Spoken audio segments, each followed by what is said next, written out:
안녕하세요. 라이프스타일 닥터 정나래입니다. 여러분, 연말 연초에 건강검진들 하고 계신가요? 이 검진 결과지에서 아마 가장 비상등이 켜질 수 있는 것이 바로 고지혈증일 텐데요. 오늘은 고지혈증이 있을 때 절대 하면 안 되는 것 3가지와 함께 약 없이도 고지혈증을 조절하는 법 알려드릴게요. 고지혈증, 고콜레스테롤, 또 중성지방, 이런 게 다 같은 말인지 여러분 헷갈리지 않으시나요? 우선 용어 정리를 좀 먼저 해볼 테니까 검진 결과지가 있으신 분들은 같이 보시면 좋을 것 같아요. 자, 일단 고지혈증의 정확한 병명은요, 이상지질혈증입니다. 그러니까 혈액 속에 지방질이 높은 건데, 이 지방질에는요 콜레스테롤과 중성지방이 있어요. 그리고 콜레스테롤은 다시 LDL과 HDL로 나누고, 이 동맥경화를 유발하는 나쁜 콜레스테롤로 알려져 있는 것이 바로 LDL 콜레스테롤이에요. 이 LDL 수치가 높은 것을 고콜레스테롤 혈증이라고 합니다. 그런데 요즘에는 이 LDL도 또 A타입과 B타입으로 나뉘어서요, 이 B타입만 혈관에 악영향을 끼치기 때문에 LDL 수치가 높다고 해서 다 나쁜 것은 아니라고 밝혀져 있습니다. 하여간에 이 LDL 콜레스테롤과 중성지방 중 한 가지 수치가 높거나 둘 다 높은 것을 모두 다 이상지질혈증이라고 합니다. 그런데 이게 발음하기가 좀 어려워서 여기서도 편의상 고지혈증이라고 할게요. 고지혈증이 있을 때 절대 하면 안 되는 것 첫 번째는요, 바로 고탄수화물 식사예요. 제가 혈관 건강 편에서 혈관을 녹슬지 않게 하려면 고기를 먹을 때 마늘을 꼭 챙겨 드시라고 말씀드렸었죠. 그랬더니 어떤 분들은 평생 마늘하고 김치 먹었는데 고지혈증 생겼다고 하소연하시더라고요. 그런데 여러분, 이 고지혈증이라는 것은 나쁜 지방을 많이 먹어서도 생기지만 한국인들은 특히 탄수화물 때문에 생기는 경우가 많습니다. 우리 몸은 섭취한 탄수화물을 포도당으로 분해해서 에너지원으로 쓰고요, 남은 것은 간과 근육에 글리코겐으로 저장을 하고, 이후에도 남은 포도당은 중성지방으로 저장을 합니다. 그러니까 이 과도한 탄수화물이 고혈당 상태로 유지되는 것이 아니라 지방의 형태로 저장이 된다는 거죠. 이렇게 저장된 지방을 중성지방이라고 하고요, 여러분들의 검진 결과지에는 TG라고 표기가 되어 있을 거예요. 자, 그렇기 때문에 고지혈증이 있으면 무조건 탄수화물을 줄이셔야 합니다. 밥, 빵, 면, 떡, 이 4가지 줄이시고요, 저탄식 하셔야 해요. 고지혈증이 있을 때 절대 하면 안 되는 것 두 번째는요, 바로 인슐린 저항성을 키우는 거예요. 아니, 고지혈증하고 인슐린하고 도대체 무슨 상관일까요?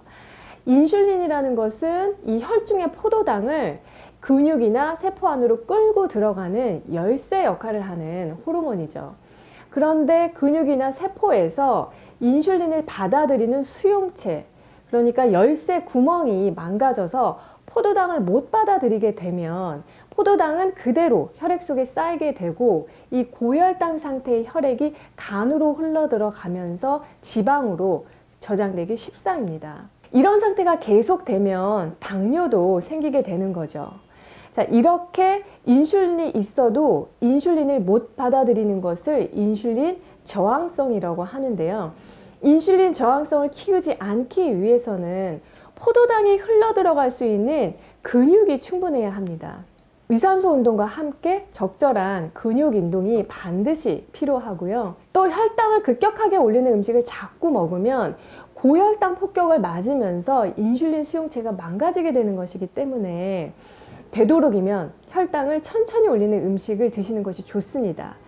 제가 딸기 편에서 GI 지수와 GL 지수를 설명드렸었죠. 표를 보시면 GI 지수가 70 이상으로 높은 음식들은 피하고, GI 지수가 50 이하로 낮은 음식들을 위주로 드시는 게 좋습니다. 그리고 또 GL 지수도 같이 낮으면 더욱 좋겠죠. 더불어 여러분들이 알아두셨으면 하는 것은 같은 재료라도 어떤 형태인지에 따라서 이 GI 지수가 달라진다는 거예요. 도정하고 가공된 정제 탄수화물일수록, 즉 현미밥보다는 백미, 또 백미보다는 쌀가루로 만든 빵, 면, 떡 같은 음식들이 혈당을 빠르게 올립니다. 그래서 GI 지수와 GL 지수가 낮은 음식을 드시되 탄수화물 중에서는 특히 정제 탄수화물은 피하셔야 해요. 자, 운동과 먹는 것도 중요하지만 먹는 방법도 중요한데요. 식사를 하실 때 밥부터 드시지 마시고 채소, 단백질, 탄수화물 순으로 드세요.